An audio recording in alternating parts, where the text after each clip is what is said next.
I used to spend a lot of time studying throughout the year, underlining, making notes, highlighting. And when it's about 1 month from the exam date, I realize I kind of don't remember anything about the stuff I learned about 4 to 5 months back, and even stuff I might have read 2 to 3 weeks back. Have you ever felt the same? Welcome back everyone to Super Medico. My name is Josh and I'm a final year medical student. Today I'm going to deal with a topic that was highly requested by all of you in Instagram. So if you want to get involved in future video discussions, do follow at Super Medico Live. So now, I didn't have an issue with studying when I was in school. It was much easier. It was a manageable syllabus and you could cover everything and have enough time for revision. But in medical college, the situation is completely different. There's too much to study and too little time, and you need to revise everything, and time is precious. So basically, I realized that I had to do something because my older techniques might not work. And there was a lot of experimentation that happened and things that I've learned the hard way. So basically, from what I understood, there are like two ways of studying: the easy way and the hard way. The easy way is what everybody does. That is just reading the textbooks, underlining or making notes. And it's what we have been doing all our lives. It's easy. The advantage is it's easier to do. Everybody does that and we are comfortable with it. But the disadvantage is it's not that good for long-term retention. You tend to forget everything you've studied so quickly. It's like cramming, you study for the exam and you forget everything pretty soon. Now the difficult way, it's difficult to do, especially in the beginning, to get used to it, to make it a part of your daily study routine. But the advantage is that it will stay longer. And it's not like I've been able to study the difficult way all the time. So what I try to do is when I have time, I try to go the difficult way. And if I'm short of time, I go the easy way. That's what happened in the final year, Towards the beginning few months, I did most of the chapters the difficult way, the more effective way of studying. And towards the exam dates, when there was not much of time left, it was just reading notes and reading the textbook and just underlining and stuff, what I could do with a minimum amount of time. From my experience, I've managed to remember contents more effectively when I've studied the difficult way than the easier or comfortable way. So today I'm going to share with you this framework which I've got that have been derived from various studies, for which I've put the links below in the description if you're interested to know the scientific literature behind it. And take this as a framework or as an idea, and I want you to think about it, experiment, see if it works for you and do it. If not, just ignore it completely. Okay, because every student studies in a different way. So this is not the gold standard or something. Work with what works best for you. Coming to a framework. Basically, there are 3 stages of learning which you have to know. There is encoding, there is storage, there is retrieval. Each of these steps are important. So encoding is the first time of learning information, the time when you put the information into a head. Storage is the process that is used to make the information store inside your brain, and retrieval is trying to remember it when you need it. For example, in the clinics or in application real life and even your exams. So we have to do all these 3 steps for effective learning. And do you know what we usually do? We usually concentrate on the first step of encoding only. We forget the storage part and this, recall part and all. And that's why some of our learnings are not effective. So I'm going to tell you how you can make your learning effective by going through all these steps in the most scientifically best methods. Starting with encoding. So encoding is when you're first meeting with this new information. So the best way to encode is dual encoding. What is dual encoding? Dual encoding means you're going to encode in your brain via 2 pathways. So it could be a visual and an auditory pathway. For example, you read aloud while you write, or you read aloud while you read. And so there's visual and auditory inputs going through your brain. And it just not be audio and visual. It could be something like feel. Suppose you're doing something, you're reading and you're feeling, suppose it's an apple, you're talking about apple, if you can feel it. If it's anatomy, you go to the dissection hall, you're having the visual, you're feeling the structures, and also you're reading. So encode the information two pathways into the brain, it tends to store longer. Another way is using different media types while studying. For example, it can be a textbook and an animation video or a video on YouTube. So you get the information in two pathways into your brain, so it tends to store better. Coming to the storage section. For effective storage, there are two main methods. There is interleaving and second is spaced learning. So what is interleaving? See, for our exams, there are two ways of studying the topics. So let's say my topics are medicine, gynecology and surgery. I can study medicine all the chapters together for 1 to 2 weeks, then study gynec all the chapters for 2 weeks and surgery all the chapters for 2 weeks. This is block learning, okay? You complete the whole chapters from a subject and go on. But this is not that effective. What interleaving says is that you mix it up. So I'm studying on a single day. So every day I'm going to study the 3 subjects. So the first day I'm going to study medicine, gynec and surgery.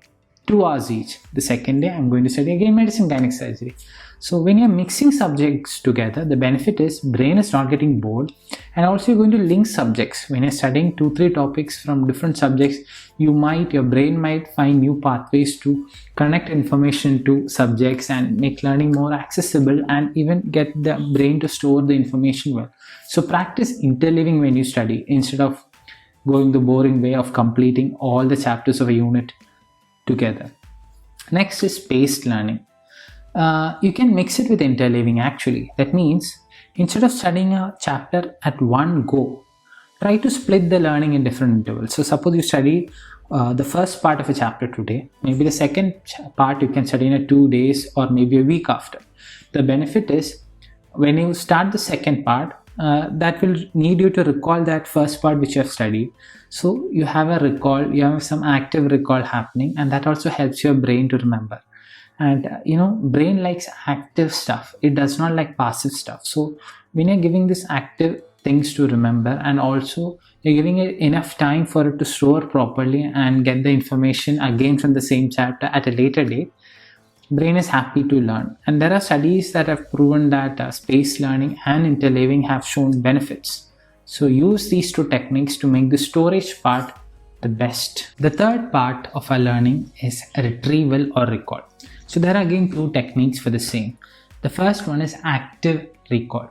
So this is a term you might have heard in a lot of YouTuber videos regarding studies and stuff. What is recall? Recall means you're trying to remember the information you've studied. So you can try to do that passively or actively. How do you do it passively? By rereading your notes. So when you're rereading your notes, your brain gets the false notion that it remembers the whole stuff. Instead, you keep the notes away from you. Take a piece of paper and try to remember what you've learned, what you remember from that notes. Don't refer the notes. So write down everything that comes to your head. Then you take your notes and start comparing. What have I missed? Have I learned everything the correct way?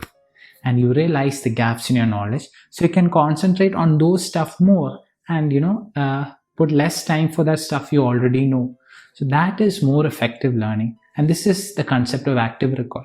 So you can do it in many ways. So as I told, if you're using notes or textbook, you can do the step of having a paper and trying to dump all the information that you have in your brain regarding that topic, then compare. If you're using flashcards, that's also another way of active recall. Then the other method is using tests, question banks, previous year questions. All these are various forms of active recall. Another way of active recall is maybe teaching others. So you can take a topic, teach someone. And a good way of teaching is using the Feynman technique. Feynman technique says that you have to break it down, a complex topic, in the most easiest way that even a child could understand. So if you are able to do that, that means you have mastered the topic excellently. So refer about that. I love teaching, to be honest, and I sometimes teach some of my friends' topics in the hostel, and I tend to recall those topics much more better. And some people are a bit hesitant about teaching because they feel that they have put a lot of effort to study that topic and they're giving all of that away to someone for free. But to be honest, actually it's a win-win situation for you, because as you know, a person listening to a lecture tends to get only 10% or 20% of that lecture topics, but a person who's teaching almost is able to retain about 80 to 90% of the topic. So who is the winner here? You alone are the winner. So don't feel that teaching, don't get hesitant about that. And I can tell you from my experience, teaching is a really fun and also a wonderful way of active recall. And the next thing is spaced repetition. Now, my dear friends, I want to make a thing clear. You might see a lot of videos telling, use this memory trick to remember that, this. All these techniques, memory palaces, mnemonics, and all are useful only if you repeat them. You need to repeat for them to stick in your brain. And the most effective way of repetition is spaced repetition. That means you are spacing the interval. So study on day 1, then you revise it 1 day after, then you revise it 1 week after, then 2 weeks after, 1 month after, and so on. Manually, it can be quite difficult to do. For example, last year I tried to do that manually using a calendar. It became a bit tedious. And an easier way of doing that might be using apps like Anki or Remnote, where they automatically schedule the spaced repetitions for you. And it also, suppose if you get it wrong, they'll put it directly to square one, so you start the repetition system again. So spaced repetition is really useful. So the stuff becomes more ingrained in your brain along with time, and you can reduce the revising intervals, longer and longer. So you don't have to, waste a lot of time. As I told you, there are 3 steps to learning: encoding, storage, and recall or retrieval. You need to take this information seriously. And I'm telling you this again because I too knew a lot of this stuff in theory, but taking it to practice took a lot of effort, and I can see differences when I've tried to use these difficult but most effective techniques in my learning practice. And I can assure you that you too will have some benefit if you try to inculcate them daily into your learning too. So what are your most effective study techniques? And also share how these study techniques helped you. So till we see in the next video, goodbye.